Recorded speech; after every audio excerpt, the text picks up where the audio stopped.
Hello and welcome to another podcast edition of Taiwan Talk, ICRT's weekly interview segment, bringing you conversations from and about Taiwan. I'm Keith Manconi. Bullying.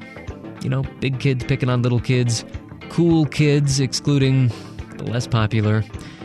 It's a problem that faces schools around the world, and unfortunately, Taiwan is no exception. But one startup, based right here in Taiwan, is trying to give teachers and social workers the tools to bust the bullying culture. Yes, I did say startup, as in the tech kind. They've got an accelerator and everything. Peer is its name, P-E-E-R, and its founders, Larry Tu and Rock Wu, have developed a cloud-based survey system that they say can help teachers identify the kids who need the most help. Well, that caught my eye. You know, tech and social work coming together. A bit unusual.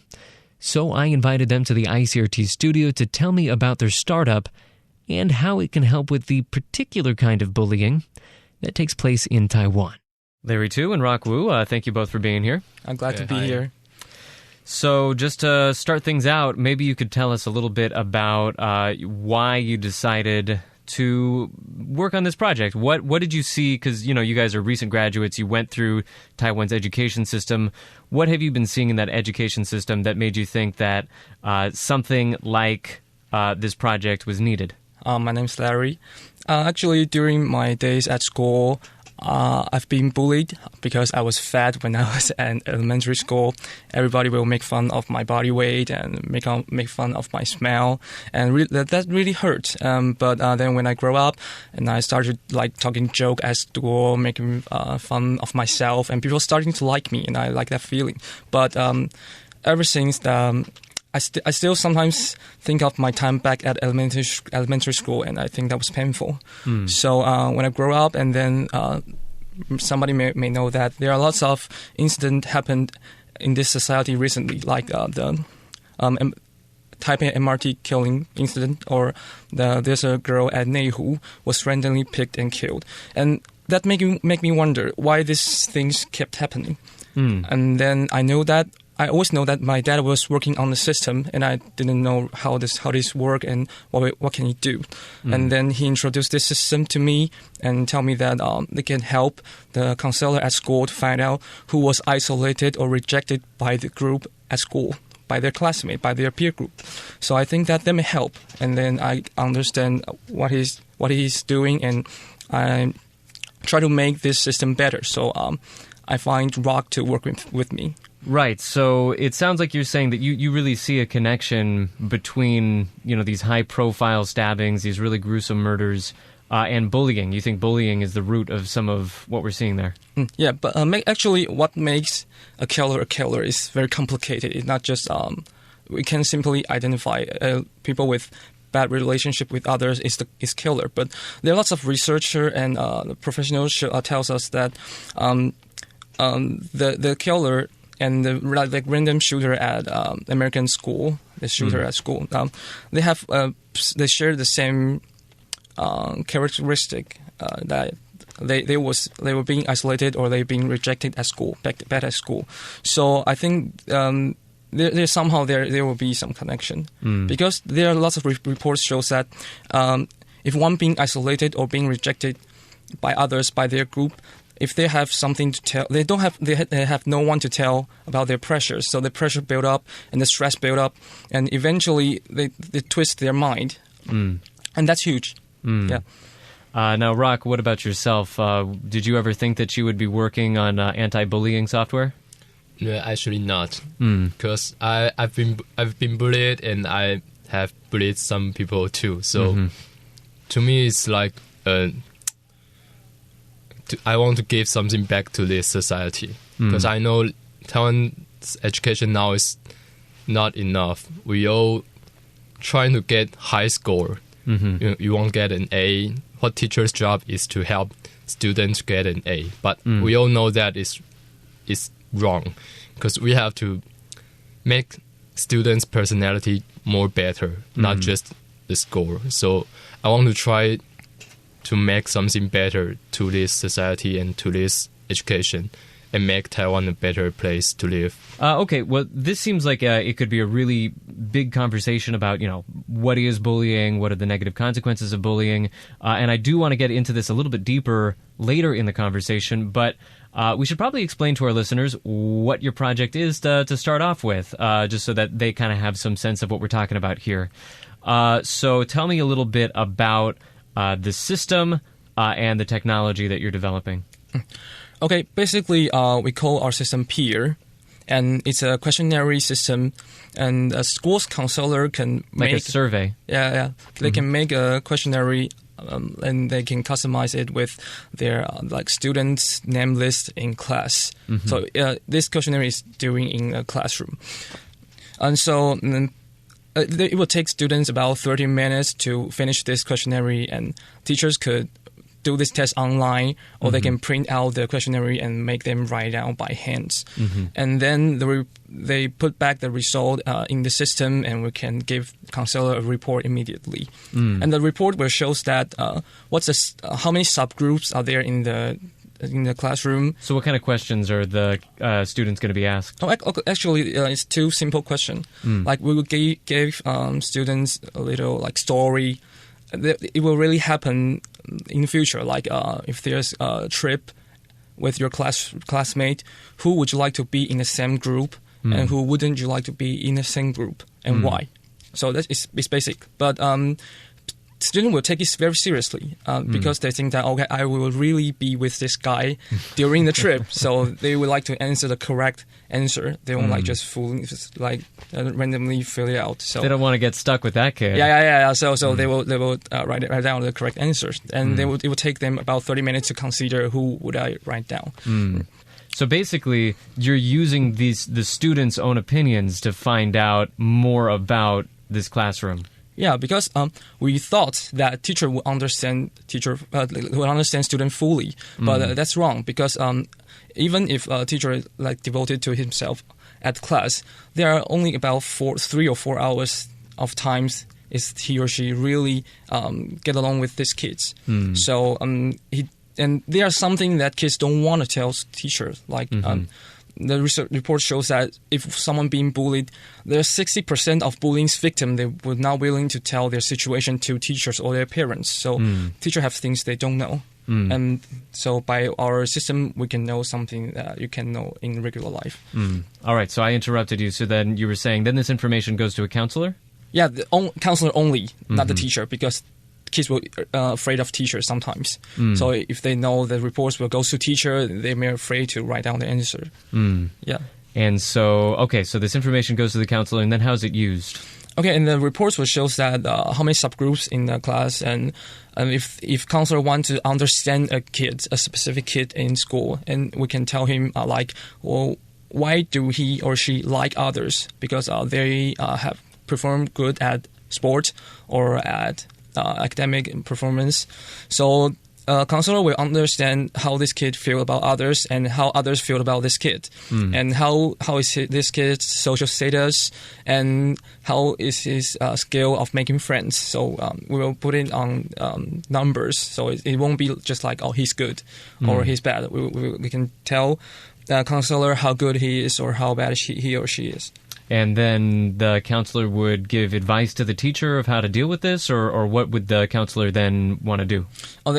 He may arrange personal counseling with the kid that he thinks he or she needs help, and he can talk to their teacher about this kid may have some issue of making friends, and he really like John, or he really like Mary. You can put them together during class and make them make friends with each others. And John or Mary, they don't like that kid, but they it can break the ice a little bit. Yeah, break the ice a little bit. Yeah, maybe help get a friendship started. Maybe. Yeah, making connection. Like, you don't have any friends, and you don't have any friends. Put these two people together, maybe. Not that. You don't have any friends, and you like that guy, but that guy, he didn't notice you was there, or you were not in his life circle or something. Oh, okay. So using this information, the counselor can kind of map out some new possibilities for friendships. Interesting. Okay.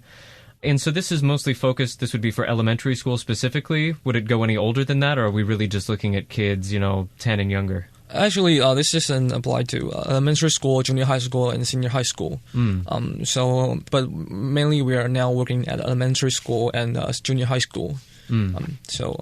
Because there still a school amount of them is larger than senior high school. Oh, okay. It feels like it would be more of a challenge to apply this kind of thing to, say, high school. I mean, I feel like when I was in high school, if the teachers tried to influence who I was friends with, I would not have a good reaction to that at all. Yeah, they will find out that, maybe this is a test about my relationship. So we are working on it. So that's the reason that we are only doing this in elementary school and high school now. So it's interesting that you're when we think about bullying most of the time, I think that I would think of somebody getting beat up, like a big kid picking on a smaller kid, maybe even getting into a fight, punching him, stealing his lunch money, something like that. That's what we usually think of when we think of bullying. But it sounds like you're not talking about that here. You're talking more about kids that can't make friends, or kids that are excluded, or kids that are just ignored by the rest of the classroom. Is that right? Oh, yeah, because there are 4 main types of bullying. First is physical bullying, and then sexual bullying, and then verbal bullying, and finally it's relational bullying. And we used to focus on physical and verbal bullying, and we can see them on the news. Some kids beating by others, and someone being insulted by others. But this thing, teacher will notice this, because if you're being beat up by other kids, you will have wound, or you may cry. So it's teacher can see this, so they'll put all their resource, or counselor will put all the resource on this situation, but they will ignore the people that being relational bullying, because a kid being isolated, teacher may think that, okay, this is the part of school life, you have to deal with it by yourself. So there are lots of teachers thinking that way, so making this situation even worse than others. Basically a way to address a kind of bullying that counselors really have not had the tools to deal with before. And interestingly, Larry, this is actually a system that was developed. I mean, the software is all new. You're developing the software, but the system that you're talking about here was actually made by your dad back in the 1990s. Is that right? Oh, yeah. My dad was a counselor himself. And back when he was working with special students, like they have some mental issue, or they can make friends with each other. So, and he found out that it's really hard for him to understand he or she's school life. He can only ask the teacher, how do they do at school, and the teacher will reply like, it's okay, or no, not well, but I don't know why. So he like to understand this. He thinks that this may help him on their personal counseling, or. So he developed this system by himself, like back to 1993, I guess. And it's been introduced into some schools already in Taiwan. Is that right? Yeah, there are 4 versions with the older version of our system, and they are used by 200 schools in Taiwan and sell over like 900 copies. So if it's already being used, what is your project focusing on? Because back then, back to them. Our software was putting a disk, so the teacher have to install it on their own computer, and the report will save at their own computer. And now there's new technology called like cloud, so everybody could put our stuff on cloud. So the benefit of putting things on cloud is that there are lots of tools on cloud that we can counting stuff, or like we can find out some interesting insight. Just make it more automatic, so less work for the teachers. So we think that it's time to upgrade our system, and with new idea of UI UX designing thoughts. Because back to like the latest version was created at 2009. It's like 7 years ago, and back then there was no idea of UI UX design, so it's a little bit hard to use. Okay, so I think that gives our listeners a sense of what your project is, what kind of bullying you're focusing on. So I want to kind of circle back and talk in a little bit more depth about what kinds of problems you think bullying is causing in Taiwan. I guess first we could just kind of start with, do you think that this is like a cultural problem that Taiwan needs to work on, and maybe after several years it can kind of get past this? Or is this just something that all schools are going to have forever? You know, some kids are always going to be popular, some kids are always going to be unpopular. We just need to deal with it. What are your thoughts on that? Actually, bullying is not just in Taiwan. It's a worldwide issue. And there are some researchers or professional things that bullying started from finding other is different from you. But because like if everyone is tall and you're short in class and you're like significant one, so everyone will think that you're different.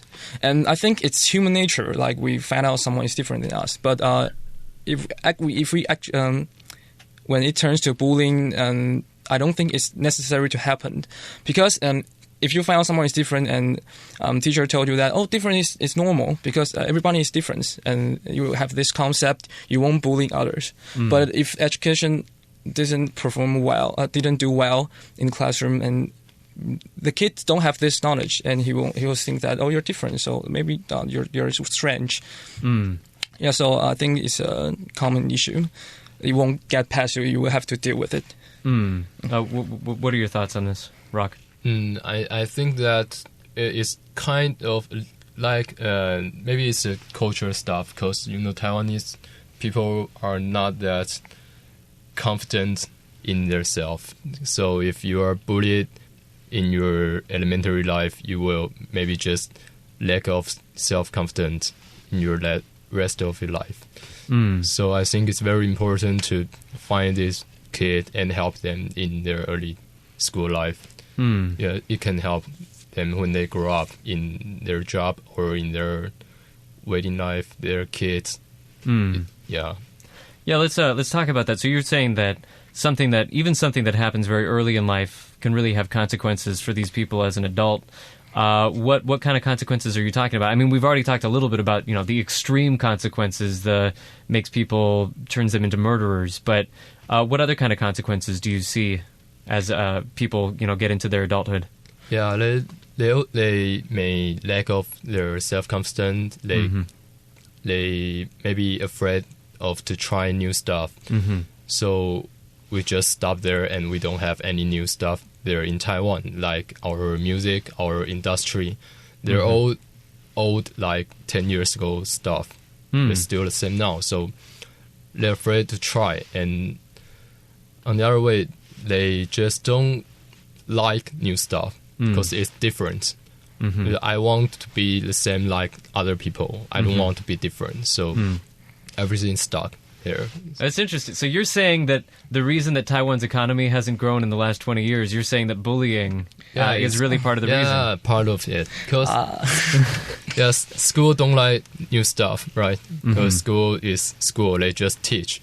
But they don't like stuff too new, too fresh, for teachers to understand. So when kids have something that different, they don't like it. So it kind of encourages a conservative culture, and nobody wants to take risks. Yeah. So I think if we got our kids, make them have more self-confidence, we can change this situation. I would like use some report says that, and some professional says that bullying may cause when they grow up, when the kids being bullied, they grow up and it will like self-esteem, like he said.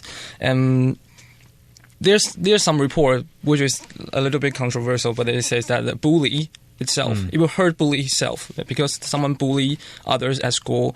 When they grow up, they tend to be more likely to do crime or being an alcoholic. And there's a report for that. And so I think that's the harm of bullying.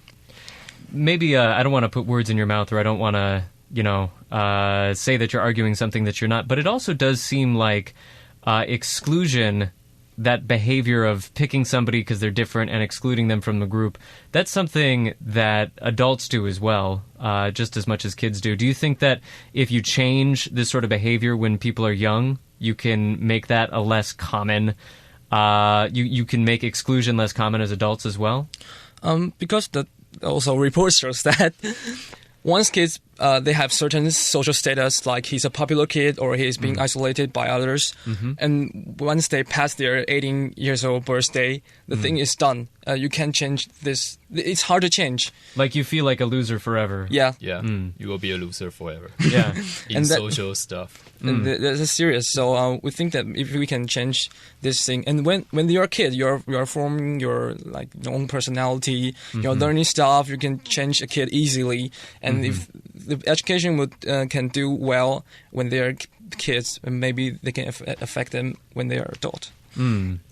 But Larry, you said that you used to be bullied, and you don't seem like a loser now. You seem like you're doing okay. I think that actually I talked to my mom and dad that I can't make friends at school when I was at elementary school. And so they really gave you help. And they gave me help. They sent me to a little camp about EQ.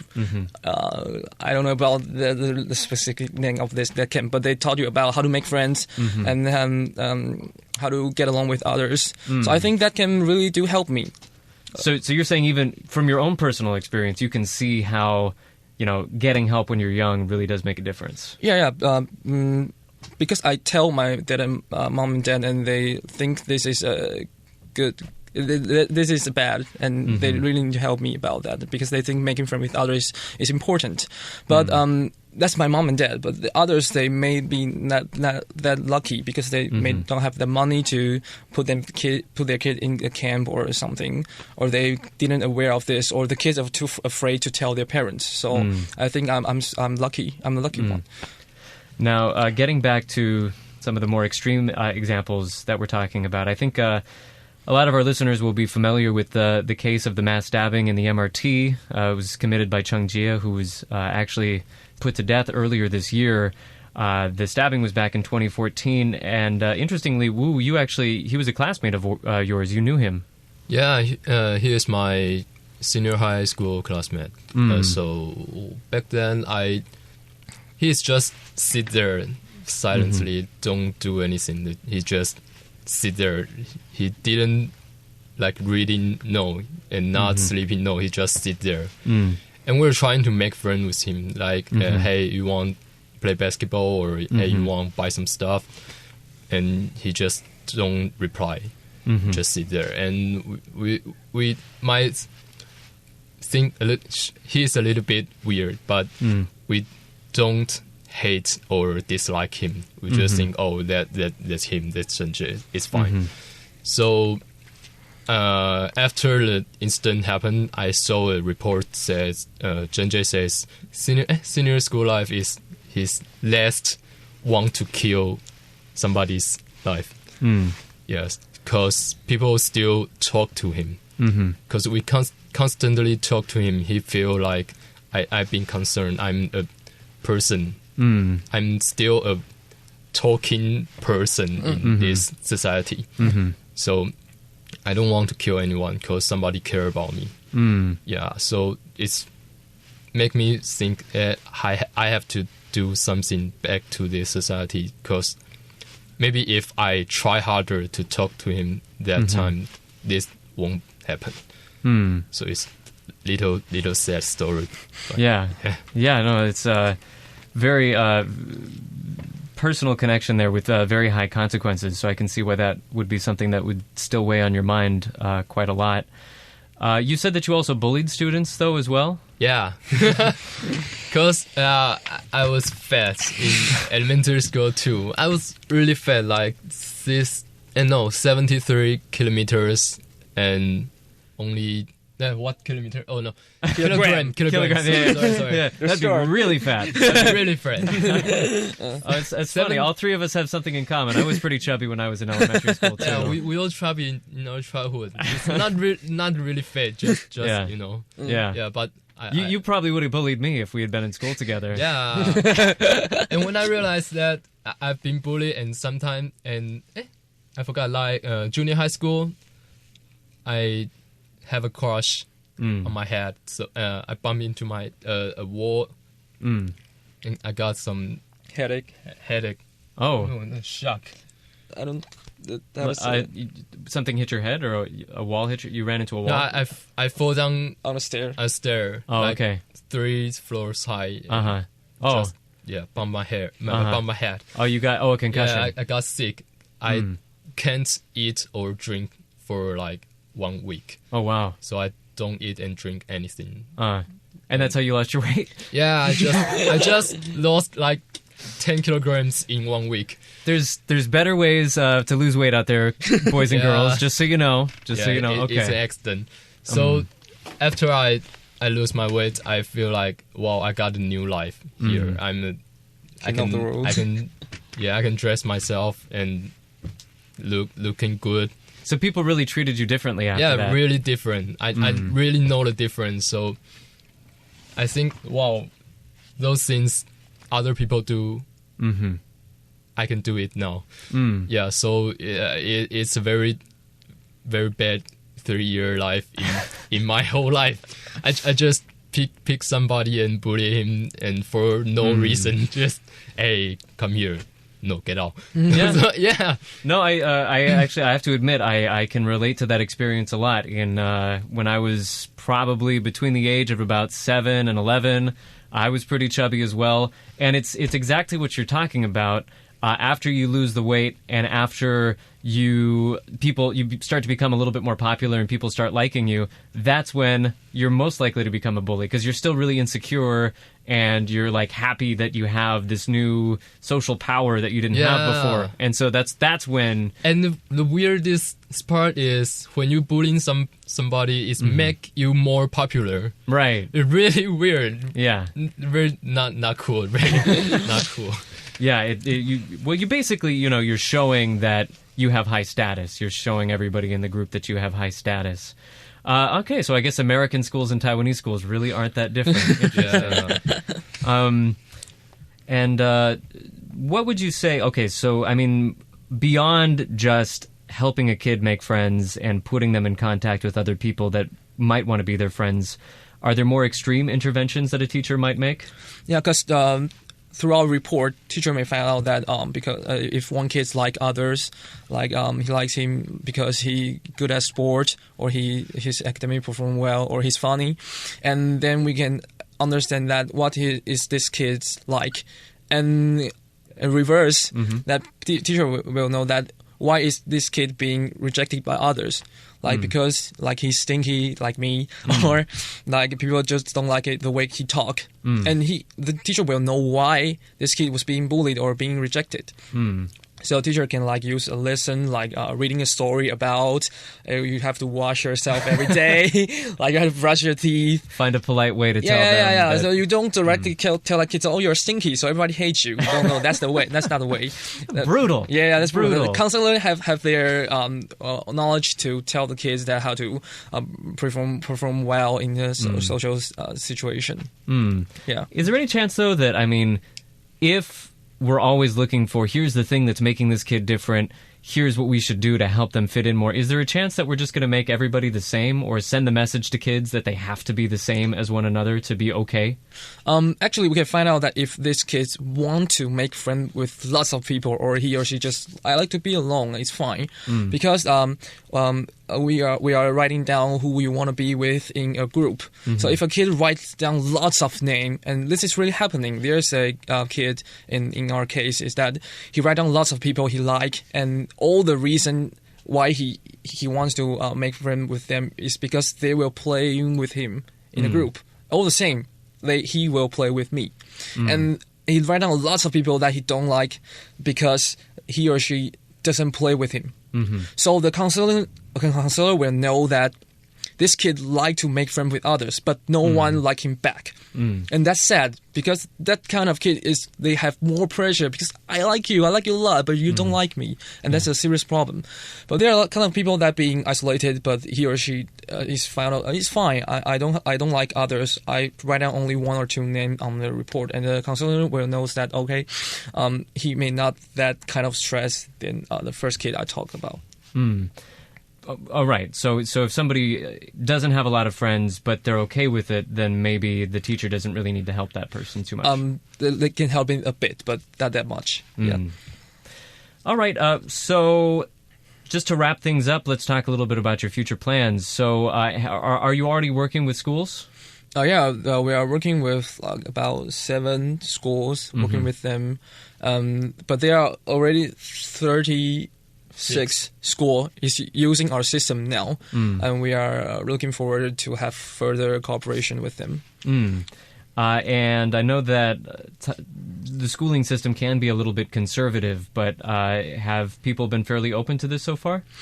Actually, every counselor that sees our system, and when we actually explain our report to them, they found it's really interesting and they like it a lot, because there are lots of information that they really want to know, but they can't understand back then, or they can't get this information back then. So they love it.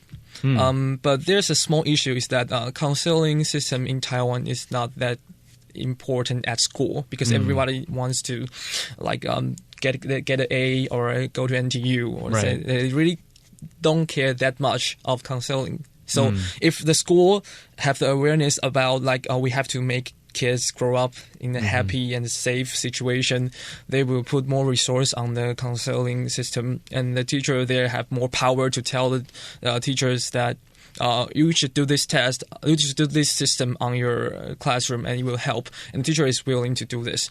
But if they borrow lots of music class or sport class to doing tests, and they don't have time for doing this stuff. So actually, in our idea, we think that the government should take care of this situation, that we should tell the schools, because the school listen to government, that this is important, and you should, and it won't spend much time. It's only 30 minutes. Come on.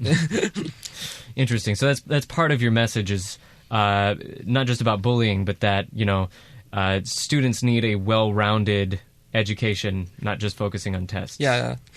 And once you're done with Taiwan, once you've conquered Taiwan, you wanna introduce this kind of system to countries elsewhere as well? Yeah, we really want to introduce this system, because it's our theory is based on professional in American called Marino. How is that? Did I pronounce it right? Yeah, a Marino, and it's basically developed in American and Europe, and then to Japan, and finally in Taiwan. So it's a worldwide theory. There are lots of tests and reports were read down at American, study the student in American, studying the student in Spanish. So even if this system works well in Taiwan, it can really easily to translate it and you directly use it in local spot. So it's interesting. So basically, it kind of gets back to what Rock was saying earlier, is that there's in a lot of ways the phenomena of bullying isn't that different from country to country.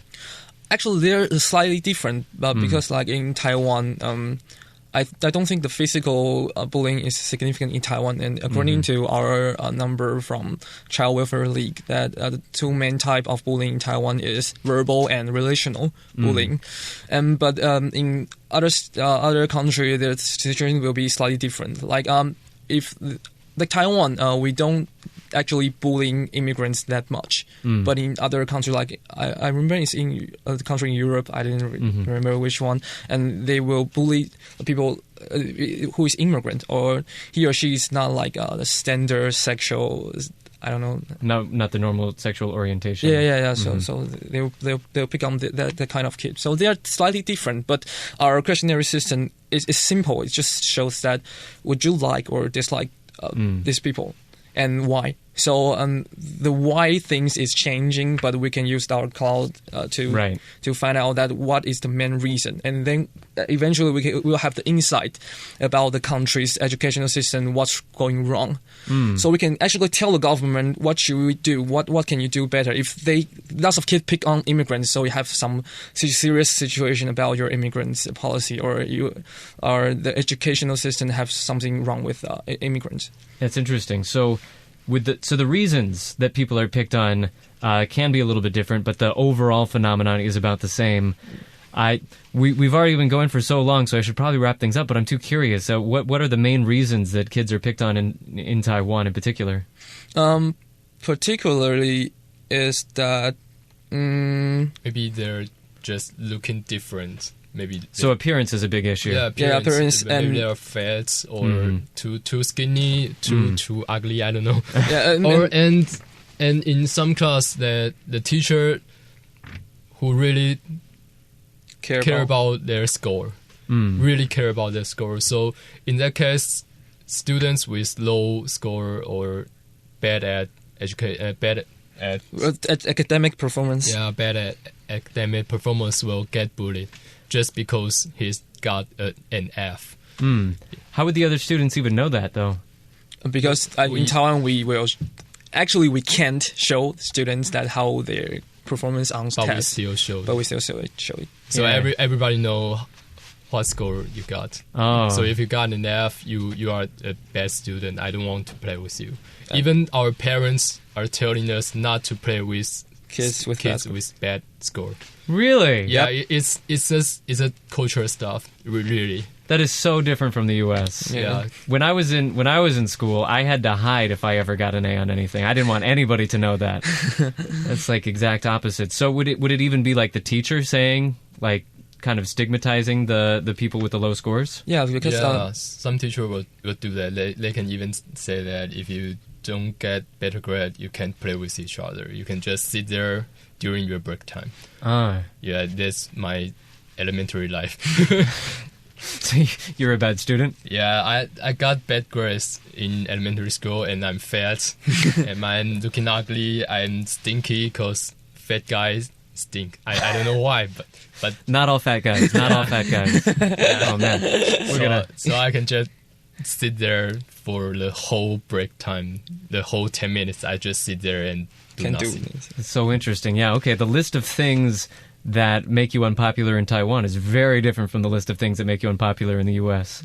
Very interesting. So is that one of the, beyond helping counselors and giving them the tools that they need, would you say changing some of those attitudes is something that you're interested in as well? Yeah, because back then we don't have the information about students' social status, but now we have.